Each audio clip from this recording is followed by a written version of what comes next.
Ang virus na kilala bilang mad cow disease ay nag-evolve patungo sa mad zombie disease na nangangahulugang ang buong mundo ay dumaraan ngayon sa isang zombie apocalypse. Wala nang natitirang militar o gobyerno, tanging mga nakaligtas na sinusubukan ang kanilang makakaya na humanap ng ligtas na lugar. Ang virus ay ginagawang lubhang marahas, gutom, at delikado ang mga zombie. Hindi inirerekomenda na masyadong magkapit sa ibang nakaligtas dahil lahat ay posibleng magkakanulo o maging zombie rin. Dahil dito, may ilang tao na ginagamit ang kanilang lungsod bilang palayaw.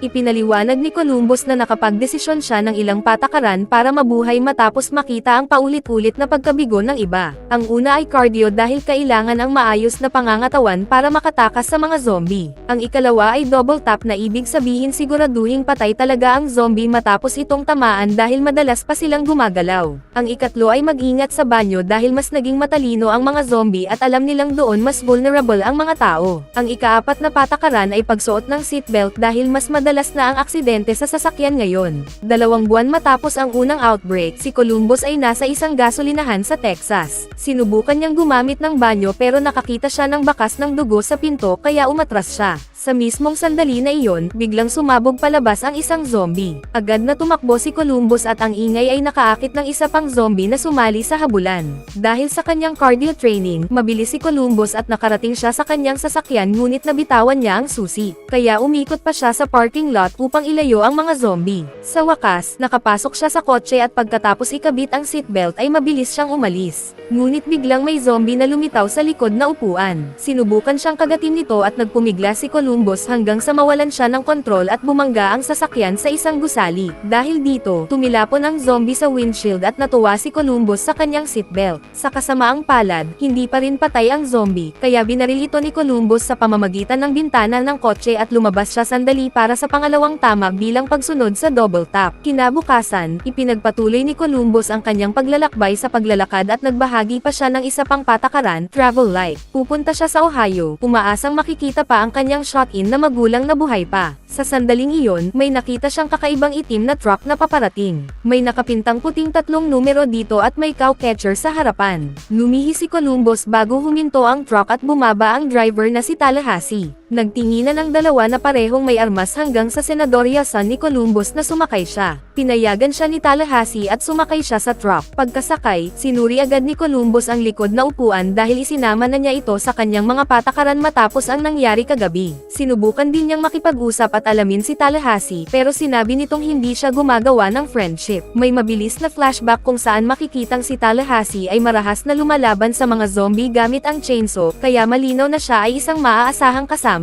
Pero may isa siyang obsession, ang makahanap ng Twinkie. Pagkalipas ng ilang oras na biyahe, nakakita sila ng crashed company truck at gustong suriin ito ni Tallahassee. Sumunod si Columbus matapos mag-warm up dahil sa kanyang mga rules, inihahanda ang sarili kung sakaling may pag-atake. Binuksan nila ang truck at bumuhos ang maraming snacks pero walang Twinkies na ikinagalit ni Tallahassee ng husto. Pagkatapos nito, naghahanap sila ng banyo at sinuri ni Columbus ang bawat stall bago gawin ang kailangan niya. Inamin niya na marami siyang phobias, kabilang na ang mga clown. Sa katunayan, may nakita siyang gumagapang sa ilalim ng pinto, pero isa lang pala itong imahinasyon niya. Naalala niya rin kung paano nagsimula ang lahat bago ang outbreak. Dati, ginugugol lang ni Columbus ang oras niya sa kanyang kwarto, kumakain ng fast food at naglalaro ng World of Warcraft. Isang gabi, may malakas na katok sa pinto at nang buksan niya ito, nakita niya ang kanyang kapitbahay na 4,006. Pumasok ito at sinabi na nakagat siya ng isang mukhang may sakit na homeless habang pauwi siya, at natatakot siyang mag-isa. Pinatuloy siya ni Columbus at magkasamang nakatulog sa sofa. Pagkagising niya, nakita ni Columbus na naging zombie na si 4,006. Hinabol siya nito sa loob ng apartment. Nagtago si Columbus sa kanyang kwarto at isinara ang pinto, ngunit nasugatan niya ang paa ni 4,006 sa proseso.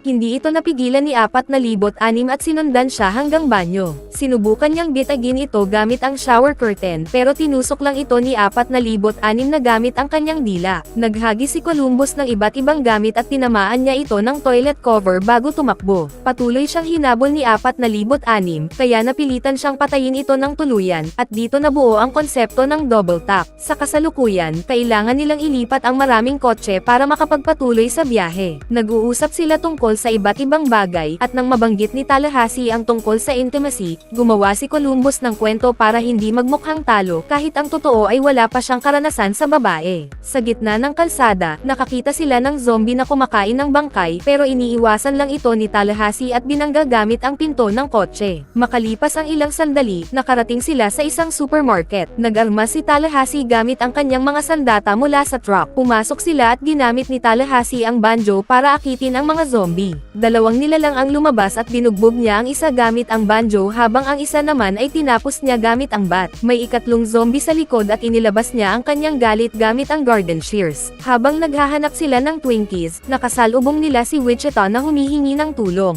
Sinundan siya ng dalawa matapos igalang ni Columbus ang isa pang patakaran, always leave a door open. Dinala sila ni Wichita sa kanyang kapatid na si Little Rock na nakagat ng zombie. Pumayag si Tallahassee na barilin siya, pero bago niya magawa, hiniling ni Wichita na siya na lang ang hahawak ng baril bilang responsibilidad.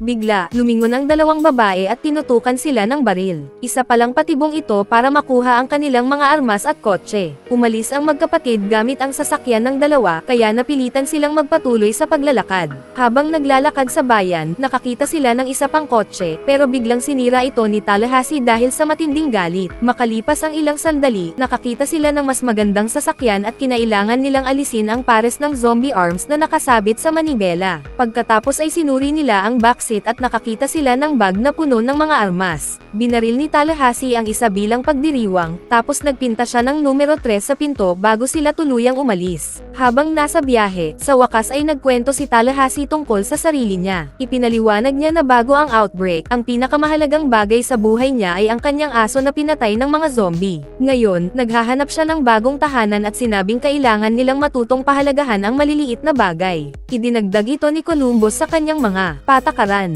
Ilang oras ang lumipas, nakita nila ang dati nilang sasakyan na iniwan sa kalsada na may salitang help sa pinto. Lumabas si Tallahassee para imbestigahan ito pero wala siyang nakita kaya bumalik siya kay Columbus. Ngunit dito niya nadiskubre na si Little Rock ay nagtatago sa backseat. Binaril niya ng warning shot si Tallahassee para ma-disarm siya, at pinahunk niya si Columbus ng busina para tawagin si Wichita. Sa pagkakataong ito, isinama nila ang mga lalaki sa kotse at sabay-sabay na umalis ang grupo. Isang flashback ang nagpakita na matagal nang manloloko ang magkapatid bago pa ang outbreak. Si Wichita ay nagpapanggap na nawalan ng mahalagang singsing sa harap ng mga awkward na lalaki habang ginagamit ang kanyang katawan para makadistract. Pagkatapos ay ipinapangako niya na magbabayad ng $33,000 sa sino mang makakahanap nito. Pag-alis ni Wichita, si Little Rock ang maghahanap ng singsing at ibebenta ito sa mga lalaki ng $100,000, iniisip nilang mas malaki pa ang balik nito sa huli. Ang magkapatid ay may buong bag ng singsing na nagkakahalaga lang ng $30 at paulit-ulit nilang ginagamit ang panlilinlang na ito.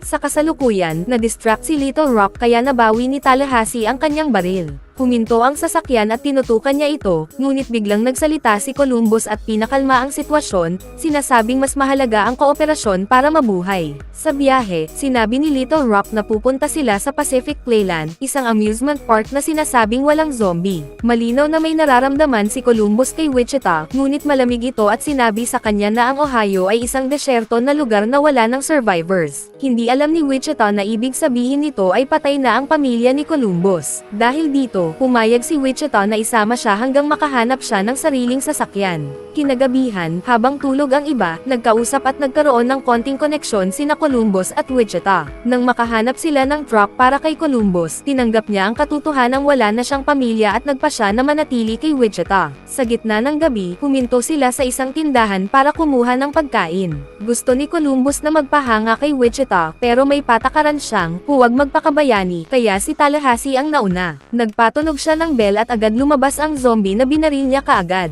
Tinawag niya itong zombie kill of the week, pero para kay Columbus, ang mas karapat-dapat ay isang madre na nakapatay ng zombie sa pamamagitan ng pagbagsak ng piano dito. Pagpasok sa loob, nag-spray ng pabango si Columbus para magpabango kay Wichita, ngunit tinukso siya ni Tallahassee kaya napunta rin sa kanya ang pabango. Gumanti si Tallahassee sa pamamagitan ng pagsuntok, at aksidenteng nabasag Itinatag ni Columbus ang isang dekorasyon. Sa halip na tumigil, sinabi ni Tallahassee na basagin pa niya ito, kaya nauwi sa pagwasak ng buong merchandise ng tindahan ang grupo bilang kasiyahan. Pagkatapos nito, bumalik sila sa kalsada at nag-usap ng kung ano-anong kalokohan na nagpalapit sa kanilang samahan at naging magkaibigan. Sa huli, nakarating sila sa California at nagdesisyon na kailangan nila ng pahingahan. Huminto sila para kumuha ng Hollywood map at pinaputukan ang ilang zombie sa daan. Ilang sandali lang, pumasok sila sa mansion ni Bill Murray na ikinatuwa ni Wichita dahil malaking fan siya. Gayunpaman, hindi alam ni Little Rock kung sino siya. Nadismaya si Columbus nang wala siyang makitang Twinkies, pero natuwa siya nang makakita ng private theater at pinanood nila ang Ghostbusters kasama si Little Rock. Ginamit niya ang pagkakataon para subukang alamin ang mga gusto ni Wichita, pero hindi rin ito nakatulong dahil si Little Rock ay hindi rin nagbibigay ng impormasyon. Samantala, nagulat si Tallahassee at Wichita nang makita nila ang isang zombified na si Bill Murray.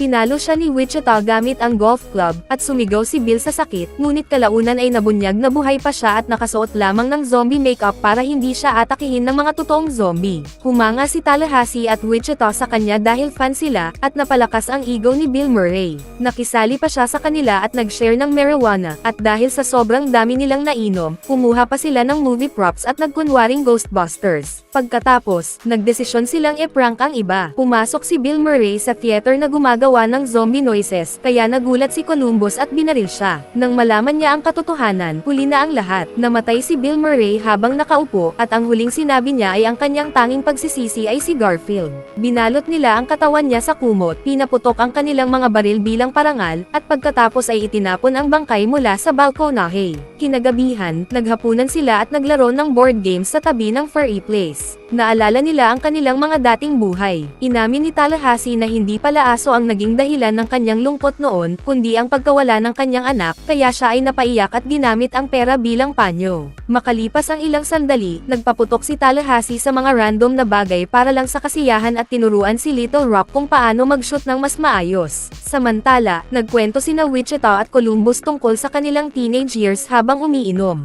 Inamin ni Columbus na hindi pa siya nakakapunta sa prom, kaya inimbitahan siya ni Wichita na sumayaw, at nagkaroon ng malapit na sandali ang dalawa. Ngunit bago pa sila maghalikan, naistorbo sila ni Tallahassee. Maya-maya, awkward na inamin ni Wichita na may gusto siya kay Columbus, ngunit ayaw niya ng relasyon dahil mas nakatutok siya sa kanyang kapatid at sa pag-survive, hindi sa mga attachment. Kinabukasan, natuklasan ng grupo na umalis ang magkapatid gamit ang kanilang sasakyan dahil natakot si Wichita sa lumalalim na koneksyon nila. Sa kabutihang palad, maraming sasakyan si Bill Murray, kaya nagpa siya si Columbus na habulin sila. Tumanggi si Tallahassee sumama dahil malinaw na ayaw ng mga babae na kasama sila, kaya sinubukan ni Columbus na umalis mag-isa gamit ang motorsiklo. Ngunit hindi niya alam kung paano ito gamitin at agad na natumba. Dahil naawa sa kanya, inalok siya ni Tallahassee na ihatid siya. Samantala, nakarating ang magkapatid sa Pacific Playland, na lubhang walang tao. Binuksan nila ang kuryente at nagsimulang mag-enjoy sa mga rides. Ngunit ang mga ilaw at ingay ay nakakuha ng atensyon ng mga zombie sa lungsod.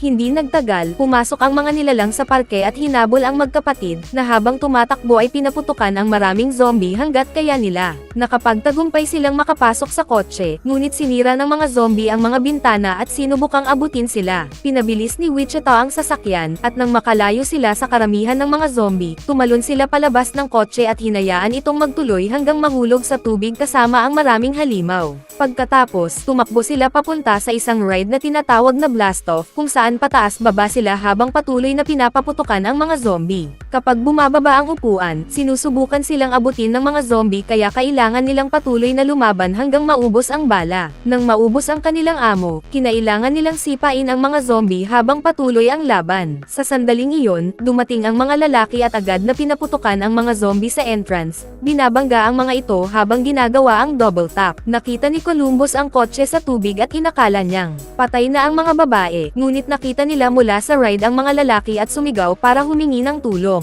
Sinabi ni Tallahassee kay Columbus na habulin ang babae niya, habang siya ay tumakbo at pinatunog ang busina para makuha ang atensyon ng mga zombie. Napalibutan siya ng mga nilalang ngunit patuloy siyang nagpaputok habang nakasabit sa isang ride, at sumakay pa siya sa roller coaster para ipagpatuloy ang laban. Pumasok siya sa isang game booth at isinara ito, pagkatapos ay walang tigil na pinaputukan ang mga zombie na pilit pumapasok. Dahil dala niya ang napakaraming armas, unti-unti niyang napatumba ang lahat ng mga zombie ng may matinding husay. Samantala, Samantala, si Columbus ay patuloy na nagpapaputok sa mga zombie at pumasok sa haunted house. Bigla siyang inambush ng isang zombie pero agad niya itong napatay. Tumakbo siya papunta sa blast off habang pinapabagsak ng mga umiikot na ride ang mga zombie na humahabol sa kanya. May isang zombie clown na naghihintay sa kanya, kaya kinaharap ni Columbus ang kanyang phobia at nilabag ang hero role para kay Wichita. Kumuha siya ng martilyo mula sa isang game booth at pinalo ang clown hanggang matamba. Pagkatapos ay dinurog ang ulo nito para tuluyang patayin. May isa pang nilalang sa blast off pero nang i-activate ito ni Columbus para iligtas ang magkapatid, nahulog ang zombie at namatay. Nagkita-kita muli ang grupo at sinabi ni Wichita kay Columbus ang tunay niyang pangalan bago sila maghalikan. Pagkatapos nito, pumasok sila sa store at nagsimulang basagin ni Tallahassee ang mga gamit para hanapin ang Twinkies. Biglang nakarinig sila ng ingay kaya pinaputokan nila ang storage door, ngunit nalaman nilang dagalang pala ito. Nang tingnan nila ng mabuti, labis na nadismaya si Tallahassee nang makita na ang box ng Twinkies ay nasira ng kanilang mga bala. Sa sandaling iyon, nakita nila ang magkapatid na umaalis sakay ng kotse, ngunit prank lang pala ito. Huminto sila at binato si Tallahassee ng Twinkie bago sila tuluyang umalis, na sumagasa pa ng isang zombie sa kanilang pag-alis. At bago tayo magtapos ay isa-shoutout muna natin si Bril Bechechino, Cas Elijah, Juliana YouTube, Junjun Purisma, Ziki, Alan Marcos from Southern Leyte, Chevos from St. Bernard Southern Leyte, Ferdinand Alcantara from Antipolo, John Rainhel from Barangay Mahayag Villarreal Samar, Rose Tulip from Maynila Pasig City, Roel D. Sumelo Davao City, Shem Jonard Villamor from Manlilisid Javier Leyte, at Wilfredo Bea from Bulacan. Mag-subscribe na kung hindi ka pa nakasubscribe, pindutin na rin ang notification bell at like button para sa marami pang movie recap katulad nito, at mag-iwan ng comment down below. And as always, thank you for watching.